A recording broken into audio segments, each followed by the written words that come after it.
Okay, so today we have Paul Westerberg, Dyslexic Heart. Of course, I've done reactions to the Replacements. I mean, they're one of my favorite bands I've ever come across, and they have some of the best songs I've ever listened to as well. But people have always suggested that I do something for Paul's solo work, and this was one of his first solo songs, I do believe. It was also, of course, used in the film Singles, which he also scored that movie too. I've never seen that movie, so maybe if I did, this might make more sense, and the video might make more sense too here. But we're going to get into it anyway, and talk about it after. I am a little bit sick, so if there's any sniffling or what may happen like that, I apologize. But here we go. My goodness. Little harmonica.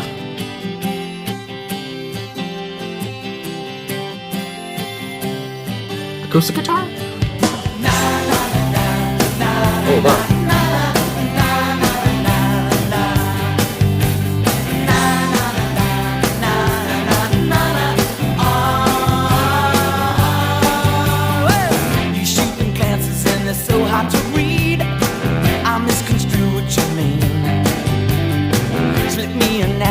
And now that's a start.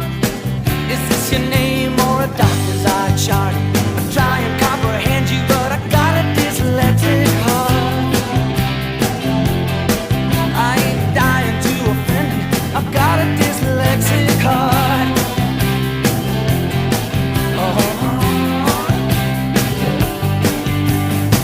Thanks for the book, now my table is ready. It's a library or a bar. Between the covers, I judge you when ready. A half angel, half tar. I try and comprehend you, but I got a dyslexic heart. Oh, I ain't dying to offend you, I got a dyslexic heart.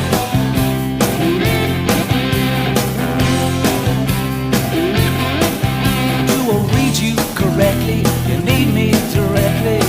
Help me with this part. Do I date you? Do I hate you? Do I got a dyslexic heart? You keep swaying. What are you saying? Think about staying. Or you just playing, making passes. Well, my heart could use some glasses.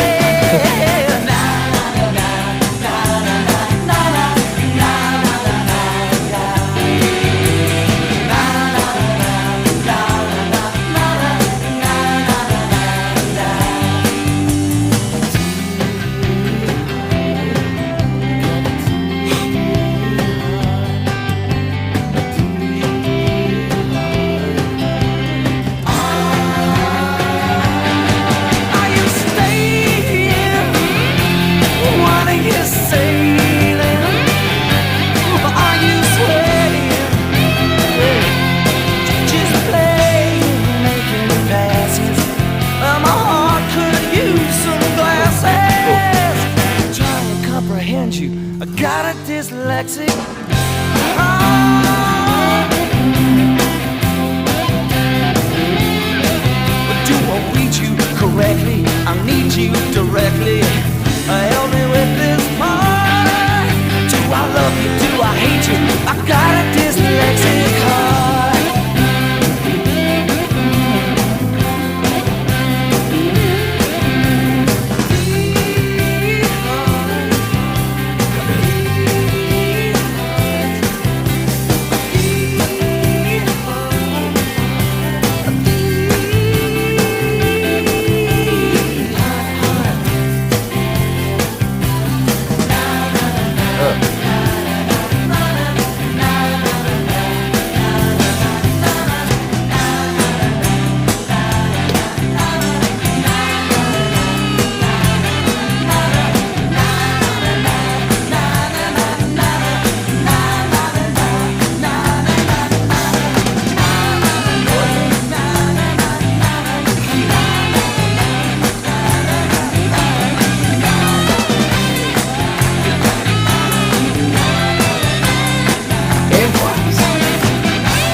Another hint of the movie there with a poster of singles at the end, but okay. My goodness, Paul Westerberg, Dyslexic Heart. Hopefully I can get through this without my heart stopping or something like that. But this, my God, would you believe it? I've never, like I said, never listened to anything from Paul's solo work, but would you believe it's a little bit of power pop going on here as well? Of course, the replacements are known for the power pop, and so I guess I should have seen it coming. But what I like about this is coming into it. I mean, with the title Dyslexic Heart, I almost thought we might be in for a somber maybe tune here. I mean, you're talking about dyslexia, and I think about how I feel like, having dyslexia is not really, I don't think it would be a happy thing, having trouble with reading, writing, spelling, all those things. But the way that it's sung here and it's played, of course, it's upbeat. It's an infectious song as well. It's an infectious chorus. And I mean, I feel like you could say the chorus is just the na-na-na-nas. And what I like about that is that anyone can sing it. I'm reminded of the song, by Crash Test Dummies, and I love what they say about that when they say, they like that they wrote that because anyone anywhere of any language could sing the chorus. But anyway, aside from that, the na-na-na-nas, right away I was like, hold the phone. Why does that sound familiar? And I don't think I've ever heard this in my life before, unless it was used for the movie. But I don't think I've ever seen the movie, or I don't know, maybe it's just been played on the radio or something like that. Although I don't think my radio and where I live ever plays Paul's solo stuff. But either way, maybe it's just because it's just such an infectious feel. You think you've heard it, but again, it's an earworm. And and not even words, it's just na na na na na, and just the way that it's sung by him, it just it gets in your head, and you feel kind of positive, and you want to jump around while singing it, like I just did. But yeah, I right away kind of understood the tone, I guess I would say, and again, it was a very different tone than what I thought was going to happen. He's got a dyslexic heart, but at the same point, it doesn't seem to really slow him down anyway, at least in the song's context, and as well. I liked the acoustic strumming right away, the acoustic feel of the track too. It just makes it feel even more intimate, I guess you might say, a little bit more raw when you have an acoustic guitar and Paul singing. And of course there was the electric guitar, I would say here too. That waning, spiraling at different points electric guitar work, which became more sharp at different points too, which, and of course there was another level to that, when you only have the acoustic guitar and you add on top of that the electric guitar, it has an even more beefy feel, if you want to say that much too. And so like I said, I like how it became more sharp at different points. Solid drumming, I would say too. Rhythmic, fast at different points. Of course, when the song would pick up, the rest of the band would pick up too. And I loved how kind of bellowing at different points the drummer became. And I did not see a personnel here, so I apologize for not saying their names. But I knew no Paul, but the rest of them as well were obviously big parts of the track. But again, too, when it first came in, I think I did say, is that a harmonica? And like I said, I didn't see a personnel, and this was just on the movie single, so I couldn't really see a personnel from an album or anything like that. But I do believe there was a harmonica right off the get-go. And again, knowing nothing about this film or the song, what it first gave me with the harmonica feel was kind of a bar, like pub feel, and then we go in, and of course we pretty much are in a bar. So it just it knew what it was automatically. So I like that, and I feel like too there was another kind of brass instrument, whether it was a tuba or something like that as well. A little bit of pumps of that as well at different points too, which was fun, and just upbeat all around. I mean, I can't say it enough. And so like I said, the harmonica coming in almost felt like I was like, are we going to get into a sea shanty here or something?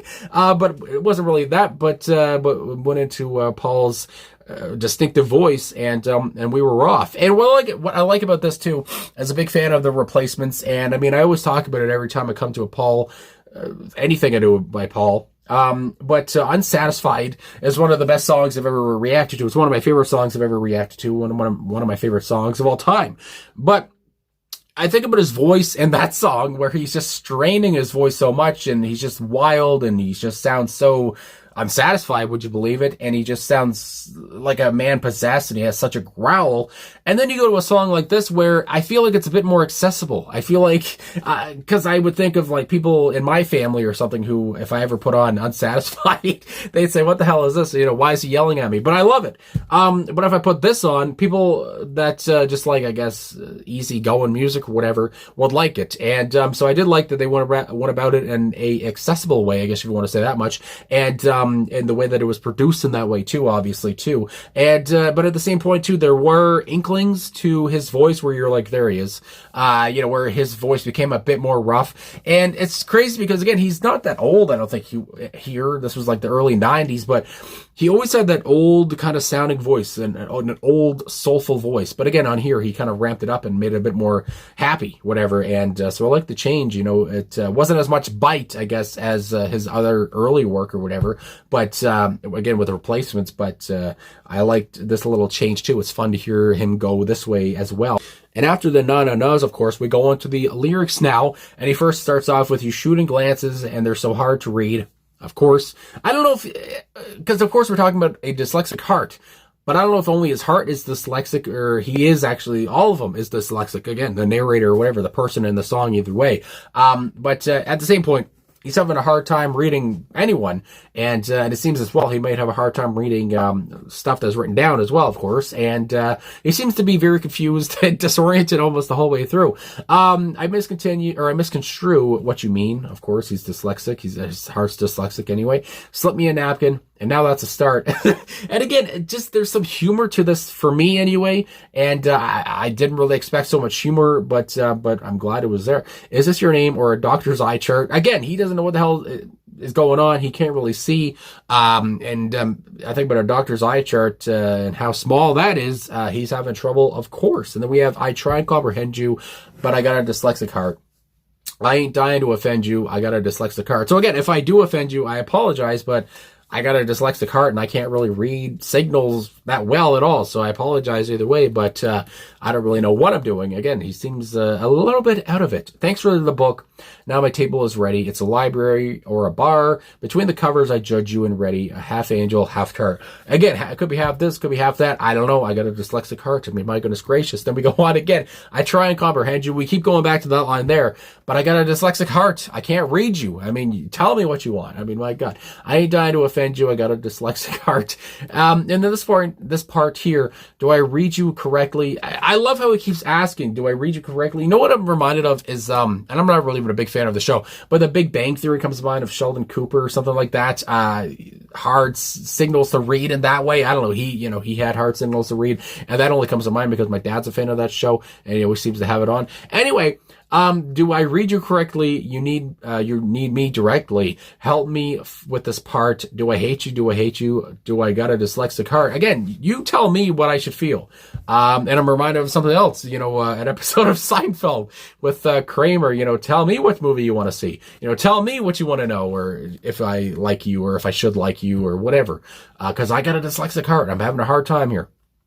You keep swaying. What are you saying?" I get just these questions over and over. It's just, like I said, it's a bit humorous.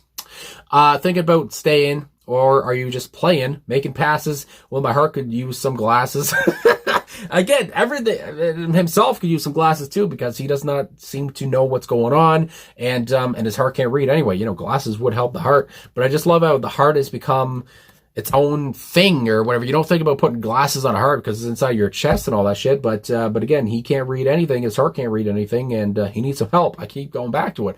Deep heart. I got a deep heart. Deep heart. Got a deep heart. Are you staying? What are you saying? What are you? Are you swaying? Just playing, making passes. My heart could use some glasses, and that part keep coming back in.